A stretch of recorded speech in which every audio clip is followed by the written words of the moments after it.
Hello boyos, Rich Boy J here back here with another video, and I have for you today another MOC review. I know it's been a while since I've done one of these, and I'm proud to present to you guys another one of these builds. This is a fantastic ATST minifig scale build done by a builder by the name of AnotherGol on Eurobricks or on Flickr as Gol Builds with Lego.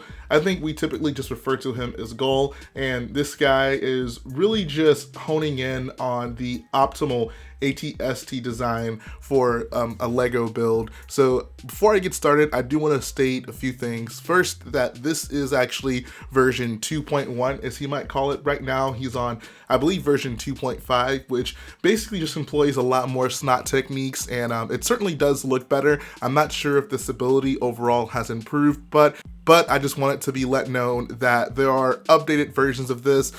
This is the version that I have. I built it maybe like a couple years ago, and it's been sitting in my collection for the longest time. I use it in my Vardos MOC, and everyone kept asking, when are you going to do a review on this thing? Well, now that day has come. The second thing I wanted to state before I get into the review is that the LDD file for this thing was actually free. He distributed it out, so that's how I was able to build it. I believe the most recent version, he charges around £6 for the instructions, which for a build like this is really a steal because, I'd be more than willing to pay that once I decide to build the newest version of it. But until then, these instructions are out there for free, so if you guys want to build this version, you can do so without paying any money for the instruction. So big ups to Gol for contributing to the community like that. I love that we have a community where people are constantly just putting builds out there for other people to enjoy and put into their own collections. So the first thing I want to talk about with this build is the stability, because I feel like that's probably going to manifest itself some point in this video in it like falling over, because this thing is not very stable in terms of it being able to stand under its own weight. Whenever you have it clicked into a base plate like this, it's a little bit better. You can see if you move it around, it's quite wobbly, but if you just sit it on a table, you're gonna spend like at least an hour trying to get it to stand upright without falling over. So that is definitely something to consider. I know a lot of people do care about stability in a build like this. I believe Gol actually designed like a stand to keep it up, so basically something that just supports the structure, so you really just don't have to worry about the stability at all. I elected not to build the stand. I feel, I'd rather have this thing displayed, at least give me the illusion that it can stand on itself. If it were just like impossible for this thing to stand without having the black stand under it, I probably would not have built it. I would look for something that I could integrate more seamlessly into MOCs. But for the people out there who really just don't want to have to worry about this thing falling over at all, Gol did actually design a stand to support this thing. So you might be asking, why is this thing so unstable? And that is simply because of the many points of articulation in the legs. And I honestly see it as a positive, because it really just gives you a lot of freedom with the way you can pose this thing. I know with the Lego ATST walkers, you pretty much just have one point of articulation with the legs, and it's basically to make them bend forward and backwards like this. And oftentimes you're not even going to use it because you can't really get any accurate poses with it without just having it in its standard standing position. So I guess I can understand why Lego would want to have that as a feature, but I really do feel like it's kind of a useless feature. But the cool thing about this is that you can obviously just have it posed standing up, or you can basically have it posed kind of in a walking motion. So like if I unclick one of the feet from this plate, you can see I have some 2x2 plates under the feet that's actually keep it clicked in, but you can basically, decide to put one foot kind of backwards and then one more so forward to kind of have it look like it's in a walking position. And you just get a lot more freedom with having this many points of articulation. It still, like I said, takes you a little while to get it to stand by itself. You see I have to like kind of push it back enough to where there's basically enough weight towards the back of it to where it won't fall forward, and vice versa. But you can see, you just get a little bit more freedom with the way that you can pose it. So that was probably the biggest thing that drew me towards this ATST, the posability with it. And for someone who builds MOCs, and obviously with someone who's going to be putting this thing in battle situations, you want a little bit more freedom, I would say, with being able to pose it. But yeah, like I said earlier, standing this thing up, especially without a base plate, is quite the chore. So that is probably the biggest thing you're going to want to consider if you're going to build this thing. Just accept the fact that you're going to spend a little bit of time trying to get it to stand up. But if you're willing to get past that, I think what you get is an otherwise gorgeous looking model. There are just so many details details throughout this entire build. I believe this version of the ATST that he built actually has 724 pieces, which is honestly kind of shocking for a build of this size, but there's just so many small detail pieces in this thing, and you'll notice just by taking a quick look at it. So if we really want to hone in on the details, the first thing I'll take a look at is the legs. I think one thing you'll notice as we go through the various details on this build is that there are just small little details everywhere in this thing. There's not a single part of this build that's just built straightforward without any regard to what the actual source material may look like. There are just so many details to be shown on this model, and I think that's one of the biggest reasons that you have to appreciate a build like this. If you're someone who primarily just builds Star Wars sets, you'll be surprised to see a lot of the pieces in this that we don't typically see in Star Wars sets. For example, like Wolverine's claws that are used at the very toes of these. And I mean, I can just appreciate it whenever someone goes deep into the LEGO parts catalog to really get down fine details. So I think that really is just nailed all throughout this build. So you can see all around the foot, it's very detailed, it's very nice looking. And then if we even move upwards on the leg area, we can see even more of that. So if we start moving upwards on the leg, you can see we got some of those light gray stop signs in there. I'm not sure exactly what that piece is called. It's really like a modified lightsaber handle. If we go towards the back, you can see there's shovels, and there's really just all types of little greebling parts like that throughout this build. Got a battle droid torso, some battle droid arms also attached to it. All those are in dark gray. And then there's just so many details in this thing. You can get a better look at the inside of it.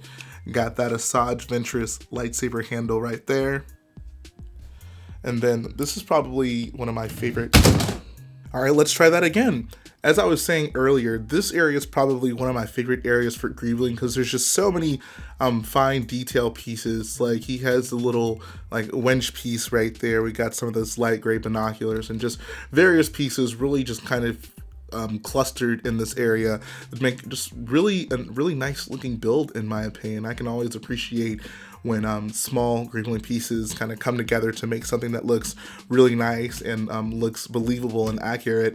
I haven't looked at an ATST closely enough to tell you whether or not the greebling here looks close enough to what we actually see on screen, but I think it's important that it looks believable.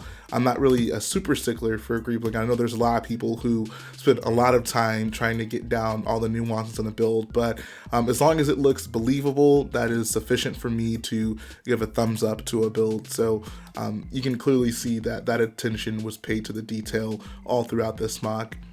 If we go around back, we can see really one of the coolest things about this model, and that's the usages of just various types of flex tubing and piping and wiring type pieces. So you have this long black pipe that runs basically from one side of the leg through this little pin connector and then off through the other side of the leg, and then there's a pipe that goes through the bottom of the body right there, a black one that kind of goes back to the other side. I believe this is the tip of the torch kit that the minifigs can carry.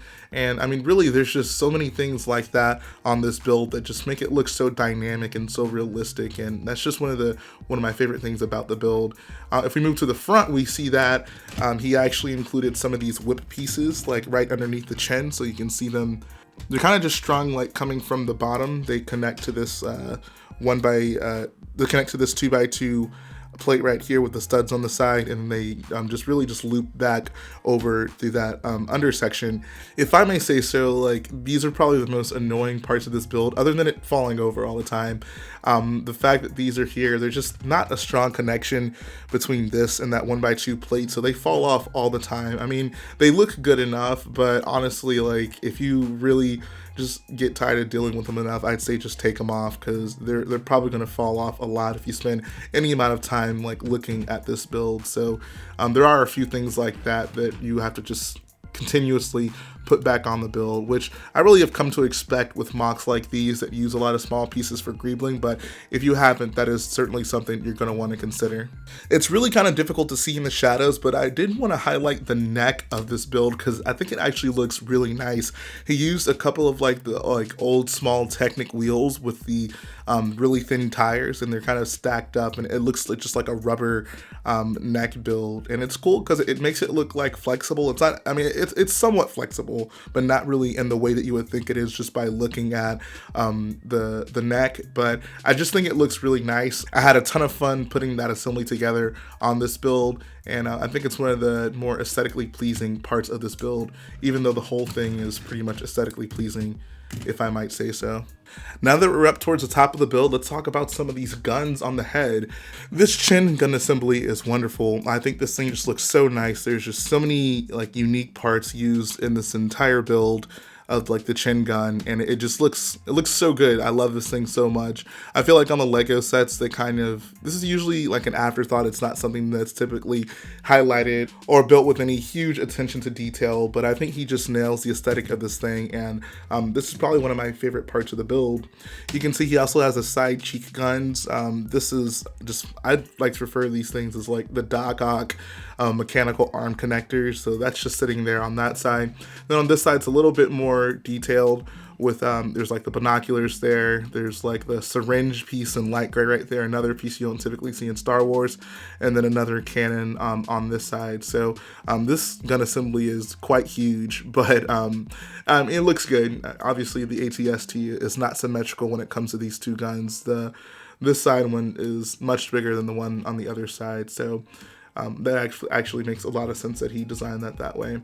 One of the things I did want to talk about though is like there are some pretty rare pieces that are used on this build.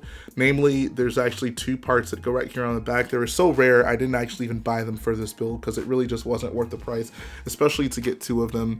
But they're like these light gray, almost car hood looking pieces that go on there. I actually pulled up a picture of the LED file so you can see exactly what I'm talking about. I believe since this design, he's actually omitted those pieces from this build. He replaced it with something that honestly looks a little bit more accurate, and of course it is much cheaper. So in future versions, you don't have to necessarily worry about that problem as much. But when I was designing this and I looked up the prices of those parts, it was just like, nope, not worth it at all. So that's definitely something to consider. I believe at the time, the Scala dishes were actually quite expensive as well. I think these things have actually gone back into production. I'm not entirely sure if they were back in production in this color, but this was one of those pieces that I ordered for this build, and like it was just a piece that I literally never had in my collection before, so it was kind of weird to get my hands on that. At this point, they've used it in a few sets now. I believe it's actually on the back of the TIE Striker. That was the first like newer set that I saw it on. So the piece is obviously back into production right now. Now let's talk about what might be the most important part of this build to me, the cockpit. While the type of this model actually looks really nice, I will say that it is not functional.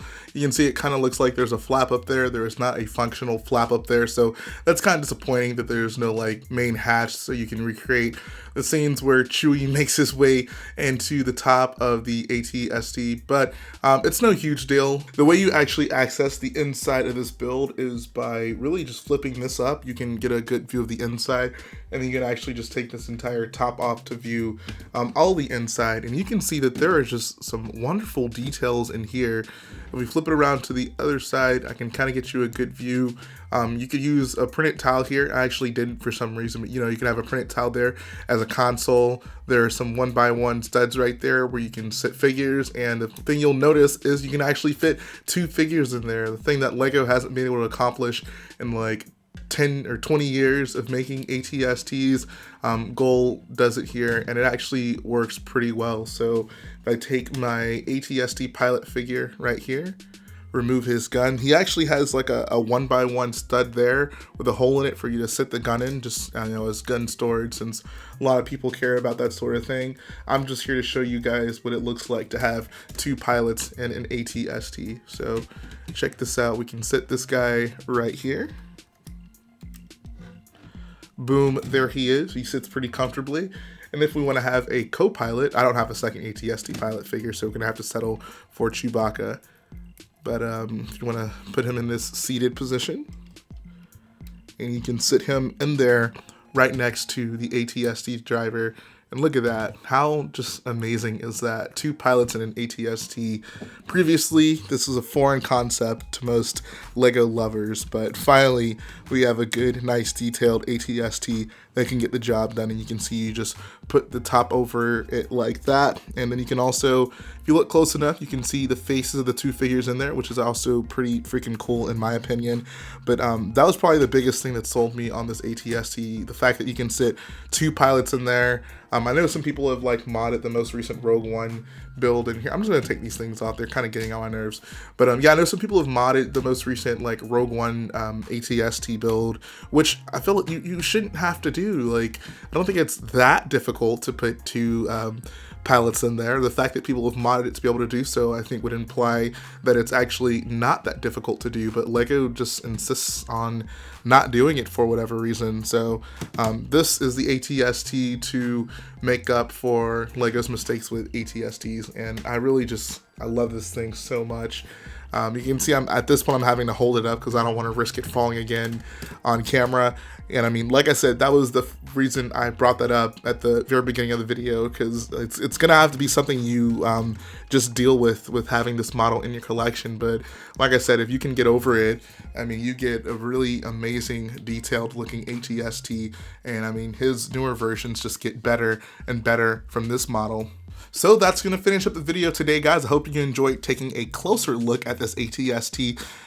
If it hasn't been made apparent already, I love this build.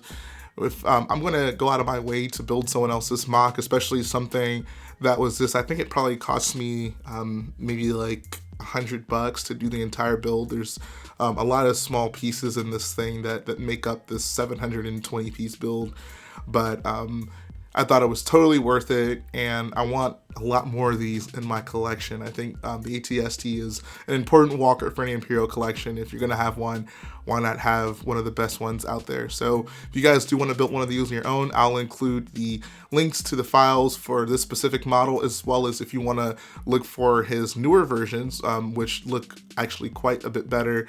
They just use more snot techniques.